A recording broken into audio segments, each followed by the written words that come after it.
Salam. Eh, Pagi ini saya ingin membicarakan tentang di NU itu ada moto NU itu Nahdlatul Ulama, tidak kemana-mana tapi ada di mana-mana. Ini moto yang menarik sekali. Dan nampaknya ini bisa diwujudkan kalau dikaitkan Pilpres 2024 saat ini. Ya karena mungkin karena jumlah Nahdlatul Ulama atau yang mengikuti amalan Nahdlatul Ulama ini sangat besar di Indonesia. Bahkan ada yang menyebutkan sekitar 100 juta orang Indonesia, sehingga menjadi organisasi atau jamiat yang terbesar di dunia. Ya wajar kalau NU itu ada di mana-mana.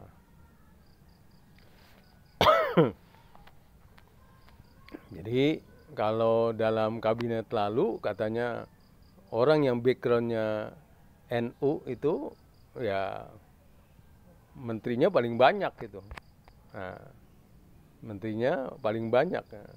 Jadi kalah dibandingkan parpol-parpol. Jadi orang yang latar belakang NU menjadi menteri zaman Jokowi ini paling banyak.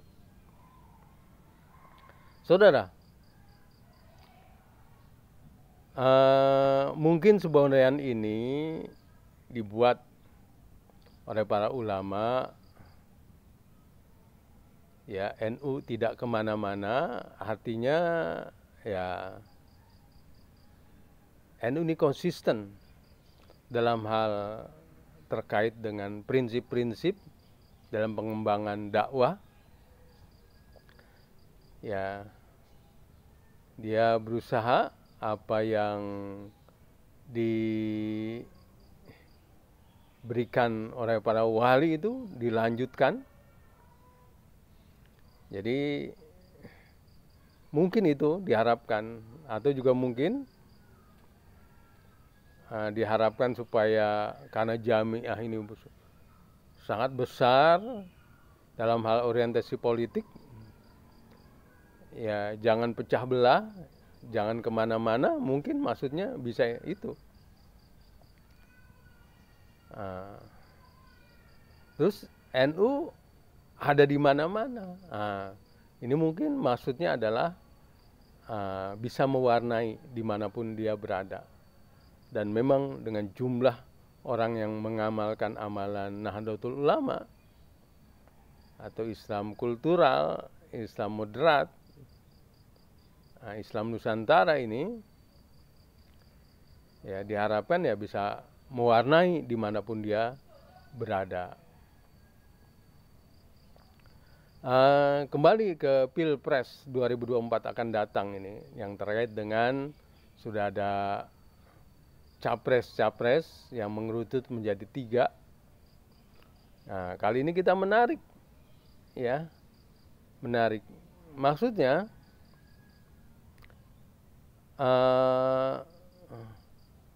ya, di antara 3 paslon ini ada tokoh-tokoh ulama besar yang ya nampaknya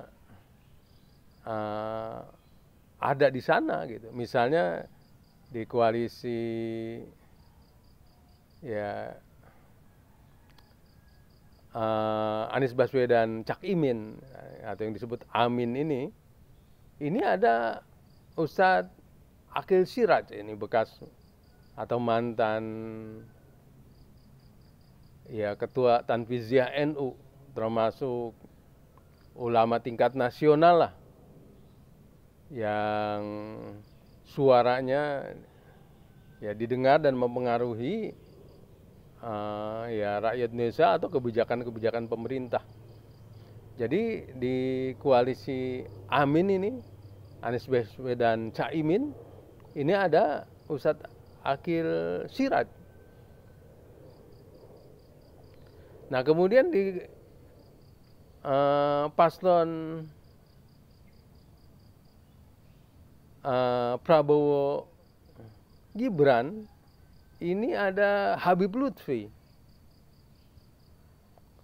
Nah, kemudian di pasangan Ganjar dan Mahfud, nah justru Mahfudnya ini ya tokoh yang kategori luar biasa karena perjalanannya panjang di birokrasi maupun di lembaga, dan juga seorang dosen yang suara dan pemikirannya didengar, dan termasuk public figure lah.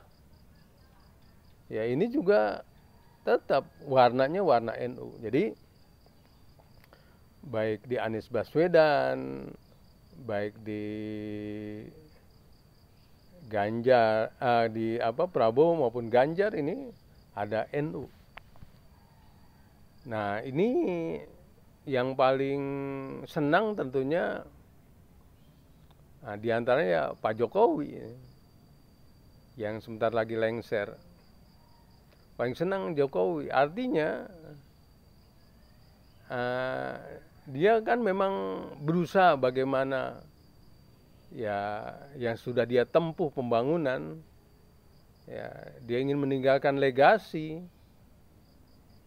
ya peninggalan-peninggalan yang tadi itu bisa diteruskan dan tidak mangkrak. Itu harapan Pak Jokowi 10 tahun memimpin ini. Dan ini beliau agak lega, dalam artian agak lega karena tadi itu ada NU kultural di masing-masing paslon itu, yang diharapkan mereka ini tadi mengambil garis moderat dalam hal politik. Ya, misalnya yang melanjutkan apa yang sudah ada. Ya, apa yang sudah ada.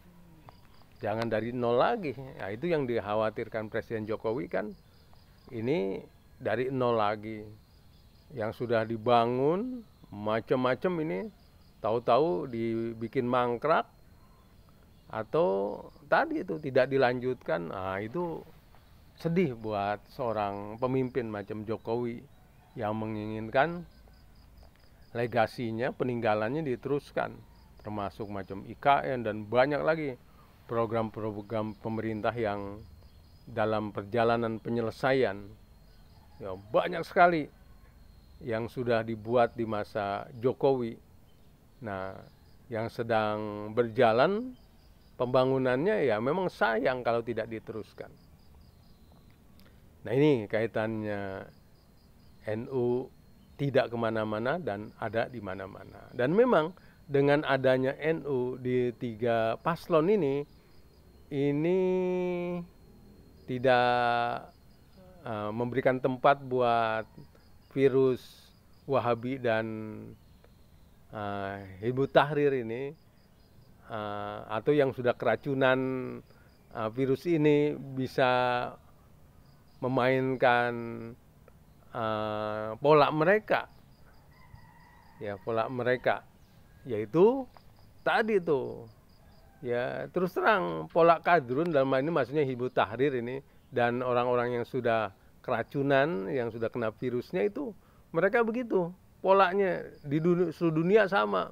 Mereka berusaha mengumpulkan orang banyak dengan demo-demo, tapi demo-demo yang ada nih diarahkan bukan unjuk rasa, tapi untuk merebut pemerintahan, untuk membuat makar. Nah, jadi kalau orang Hizbut Tahrir itu di otaknya tuh ketika pilpres misalnya, orang kan supaya ya nyoblos, mensukseskan pemilu. Ya kalau mereka doktrinnya bahwa pemilu itu adalah dari barat, demokrasi itu dari barat, bid'ah, sesat itu. Nah, mereka ketika ada orang ngumpul, termasuk ngumpul-ngumpul kaitannya pemilu, mereka ingin diarahkan supaya melakukan pemberontakan. Ini pola mereka makanya dilarang di banyak negara termasuk Indonesia, ya karena itu. Ya otaknya adalah otak makar. Ya makar. Maka itulah insya Allah pemilu kali ini lebih aman, lebih damai, tentram. Salam.